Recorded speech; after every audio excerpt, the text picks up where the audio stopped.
பாஜகவுடன் கூட்டணி கிடையாது என்று கூறியவர்கள் தற்பொழுது பாஜக கூட்டணிக்காக தவம் கிடக்கிறார்கள் என்று பாஜக மாநில தலைவர் அண்ணாமலை தெரிவித்திருக்கிறார். பாஜகவால் தோற்றோம் என்று கூறியவர்கள் இன்று பாஜக இல்லாமல் இல்லை என்ற முடிவுக்கு வந்துவிட்டனர். தேசிய ஜனநாயக கூட்டணியில் யார் முதல்வர் என்பதை பேச வேண்டிய நேரத்தில் பேசுவோம் என்றும் அவர் தெரிவித்திருக்கிறார்.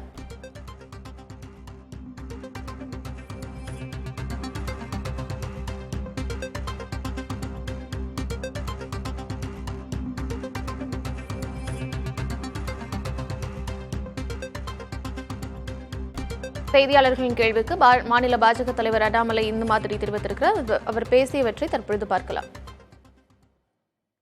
பாரதிய ஜனதா கட்சி தீண்டத்தகாத கட்சி. நல்லா கேட்டுக்கங்க. பாரதிய ஜனதா கட்சி நோட்டா கட்சி. பாரதிய ஜனதா கட்சி வந்தாதான் நாங்க தோத்தோம். இன்னைக்கு பாரதிய ஜனதா கட்சி வேண்டும் என்று தவம் இருக்கக்கூடிய சூழ்நிலையை என்னோட ஒரு தலைவனும் தொண்டனும் உருவாக்கி இருக்க நான் பெருமைப்படுறேன், கர்வப்படுறேன். இன்னைக்கு பாரதிய ஜனதா கட்சி இல்லாம தமிழக அரசியல் இல்லை என்கின்ற சூழ்நிலை என் தொண்டை உருவாக்கி இருக்கிறான். இரவு பகலாக வேலை செஞ்சு நாங்கள் யாருக்கும் எதிரி இல்லை. எங்களுடைய நோக்கம் பாரதிய ஜனதா கட்சியை நிலைநிறுத்தணும். நல்லா நீங்க தமிழ்நாடு நியூஸை 5 வருஷம் அப்படியே பாருங்க. பாரதிய ஜனதா கட்சினாலதான் தோத்தோம். பாரதிய ஜனதா கட்சி வந்தா நாங்க தோத்துருவோம். பாரதிய ஜனதா கட்சியோட நாங்க கூட்டணியை வைக்க மாட்டோம். பாரதிய ஜனதா கட்சி நோட்டா கட்சி.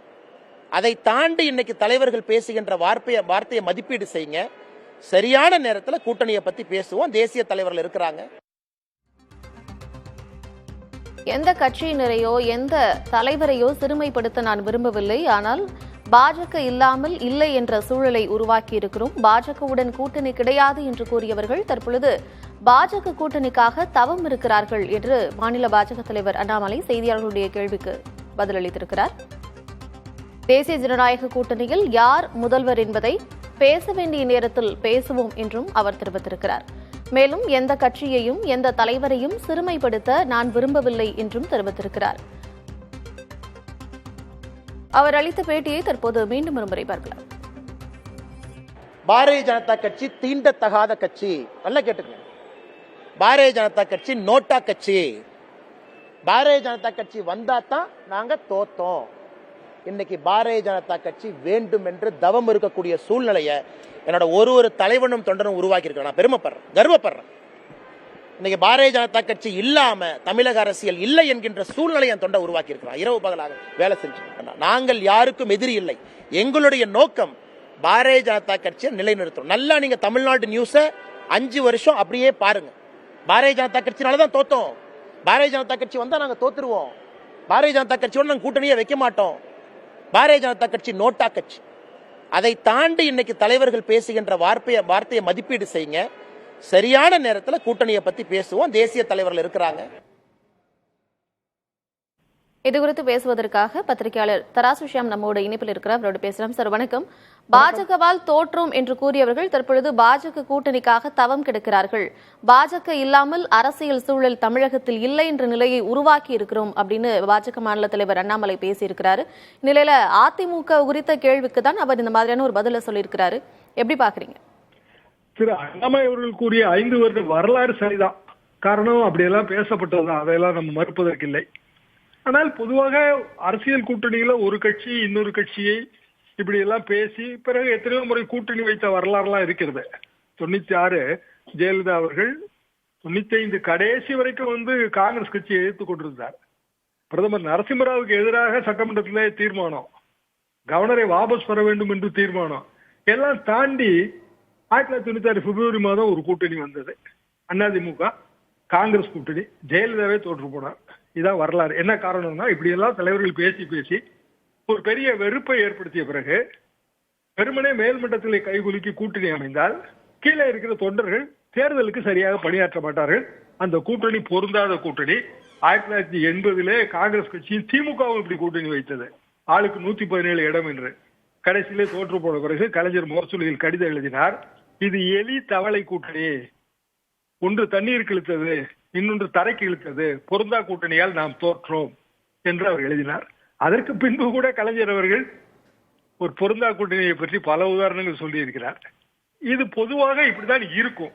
ஆனால் ஒரு கூட்டணிக்கு முயற்சி செய்யும் போது அதிமுகவோ அல்லது பாரதிய ஜனதாவோ யார் முயற்சி செய்து கொண்டிருந்தாலும் இப்படியான விமர்சனங்கள் மேடையில் தவிர்க்கப்பட வேண்டும். காரணம் இவையெல்லாம் புண்படுத்துகிற விமர்சனங்கள்.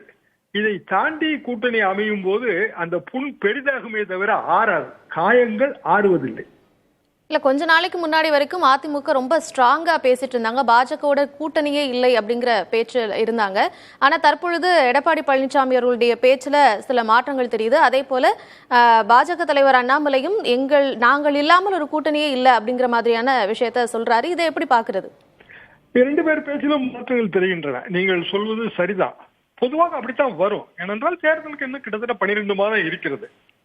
ஆனால் நான் எப்படி இதை பார்க்கிறேன் என்றால், இது போன்ற பேச்சுகள் ஒரு கூட்டணிக்கு சரிபட்டு வருமா? கூட்டணியே அமைந்தாலும், ஏனென்றால் கூட்டணி என்பது ஓட் டிரான்ஸ்பர். நமது ஓட்டு அவர்களுக்கு போக வேண்டும், அவர்களது ஓட்டு நமக்கு வர வேண்டும். கலைஞர் காலத்து ஃபார்முலா என்னவென்றால் 5 தொகுதிகளை விட்டு கொடுத்தால் ஒரு தொகுதி ஜெயிக்க வேண்டும் மெயின் பார்ட்னருக்கு. இந்த கூட்டணியில் மெயின் பார்ட்னர் யார்? அதிமுக தான். அப்படி என்றால் இந்த ஃபார்முலா ஒர்க் அவுட் ஆகுமா என்றால் இன்றைய தேதிக்கு ஒர்க் அவுட் ஆகாது என்றுதான் நான் நினைக்கிறேன்.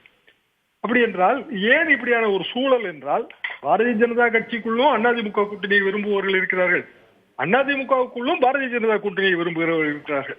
ஆனால் 2 பேருக்கு விருப்பமே இல்லை என்று நான் புரிந்து கொள்கிறேன். ஒருவர் திரு அண்ணாமலை, அவர் அதிமுக கூட்டணியோடு அவர் விரும்பவில்லை, அவர் கூட்டணியே வேண்டாம் என்று நினைக்கிறார். பாரதிய ஜனதாவை தனித்து நின்று களங்கண்டு பெரிய அளவுக்கு அவர்களது பலத்தை வளர்த்து கொண்டு அவர் 5 வருடமா அதைத்தான் சொல்லிக் கொண்டிருக்கிறார். அதைத்தான் அவர் மறைமுகமாக சொல்கிறார். எடப்பாடி பழனிசாமி அவர்களுக்கும் பாரதிய ஜனதா கூட்டணியில் ஆர்வம் இல்லை, நம் அனைவருக்கும் தெரிந்த விஷயம்தான். இப்போது ஏதோ ஒரு வகையான அழுத்தம் காரணமாக மீண்டும் இந்த 2 கட்சிகளும் முனையும் போது 2 கட்சிகளும் தலைமை பொறுப்பிலும் இருப்பவர்கள் அதை விரும்பவில்லை. எனவேதான் மாற்றி மாற்றி இப்படி பேசி கூட்டணி கலைந்து விட வேண்டும் என்று அவர்கள் எதிர்பார்க்கிறார்கள். ஒரு காலத்தில் திமுக அதிமுக இணைய வேண்டும் என்று பிஜு பட்நாயக் முயற்சி செய்தார் 79. அந்த பத்திரிகையாளர் சந்திப்பில் நான் கலந்து கொண்டேன். கலைஞரும் எம்ஜிஆரும் சேர்ந்து கொடுத்த பிரஸ் மீட் இணைப்பு நிச்சயம் என்று நினைத்தோம். ஆனால் மறுநாளே பிற தலைவர்கள் பேசி பேசி அந்த இணைப்பு சாத்தியம் இல்லாமல் செய்து விட்டார்கள். இதெல்லாம் தான் வரலாறு. பொதுவாக தலைவர்கள் மேடையில் பேசும்போது பழைய புண்களை கிளறிவிட்டால் அந்த காயம் ஆறவே ஆறாது, கூட்டணியும் தேரவே தேராது. நிறைய வரலாற்று நிகழ்வுகளை எடுத்து சொல்லியிருக்கிறீங்க. பார்க்கலாம் இந்த கூட்டணி இணையமா இல்லையா அப்படிங்கறத பொறுத்து பார்க்கலாம். உங்களுடைய கருத்துக்களை எங்களோட பகிர்ந்து கொண்ட பைக்கு நன்றி. ஆச்சி பாதாம் ட்ரிங்க். ஆச்சி பாதாம் ட்ரிங்க் ஒன்னு வாங்கினா ஒன்னு ஃப்ரீ.